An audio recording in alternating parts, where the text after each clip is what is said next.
And fans of fresh beer seek out the growler at End Brewing. We'll take you on tour next.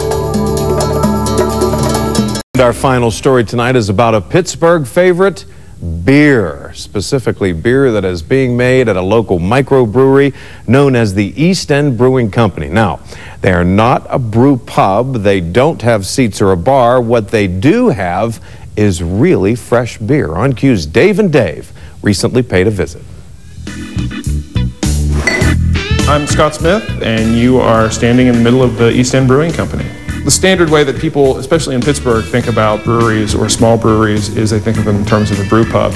And you look at the other examples out there, they all have a bar attached to the brewing operation. So here at East End, it's just about making beer.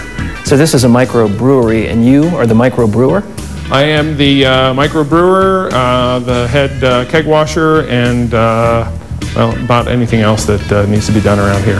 When did this start, and what did you do before this? December of '06 here will mark the end of 2 years of operation here. Before I jumped into this, my background is as a mechanical engineer, so I was working for a big consumer products company, Fortune 500 company, for about 13, 14 years. And let me guess, you had a thirst for something else. I had, yeah, I had a little hobby that, well, got a little out of control.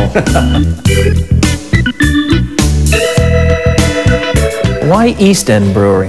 Do you have an East End sort of loyalty or background? I grew up in Regent Square, although I've lived various places around the country.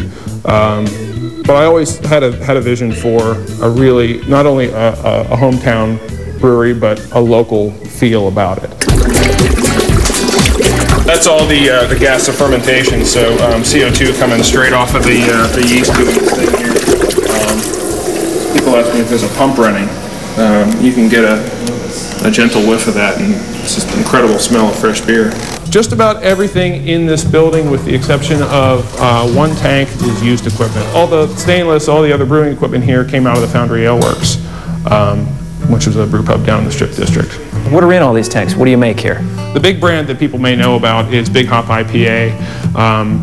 Probably 7 times out of 10, that's what I'm brewing here, and that's the beer that has the most distribution around town. Blackstrap Stout is an American stout brewed with blackstrap molasses and brown sugar, about 6.2% alcohol, nice hearty winter sustenance for you. This is a chocolate malt that's actually doesn't have any chocolate in it, but it's just called chocolate malt because of the way it's been roasted. So it's roasted a dark way, and it resembles chocolate. Yeah, it actually gives like a coffee or a dark chocolate quality about it. So there's a lot of this in the Blackstrap Stout. How many different beers would you say you do? I always have a lineup of 4 or 5 year-round beers, and then seasonals that come and go. The Big Hop Harvest Ale was a big one here in the fall, brewed with fresh hops that are not dried. So these are fresh, undried hops from a grower up in New York State. The nice part about undried hops is they give this grassy quality to the beer. So this is from the Big Hop Harvest Ale that was produced in September. So the shelf life on these things is like 2 to 3 days. So during the day, you can just kind of turn into mad scientist and try and figure out new beers. Yeah, it's funny. I hear a lot of people say the mad scientist line. That's the creative part. I get to do research and learn about a new beer style and learn how to make it and learn some of the history on it. Are you aware that you have probably one of the most envious jobs? I'd say every single time I talk to somebody, that's what I hear. It's the old double take. You have your own brewery? Yeah, you have a what? you do what for a living? That can be very inspirational and keep your energy level up. That and lots of caffeine. A couple of days a week on Thursdays and Saturdays, I'm open to the public to come in, and people can take growlers of fresh beer home with them filled while they wait. $3 for the jug and $10 for a refill. Why do you suppose that's called a growler? The name growler, I guess, dates back to pre-prohibition. There was an expression called rushing the growler, where you'd send the kid down to the corner bar to get a bucket of beer, times have clearly changed. And there'd be, I guess, a hole in the top of the bucket, and so, carbonated beer as he's carrying it back would make a growling noise. That's one explanation I've heard. But if they don't come here, people can find you around town, right? Yeah, I've got about 85, 90 tap spots around town that currently running East End products. What's the best part of your job?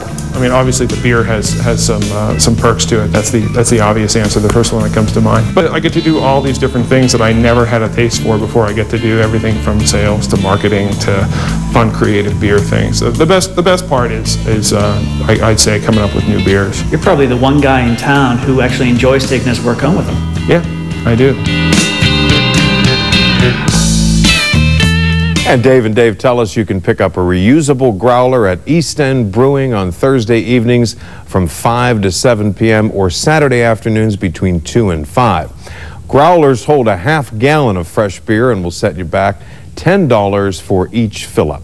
For more information about the East End Brewing Company, log on to our website as always, WQED.org/OnCue. Thanks for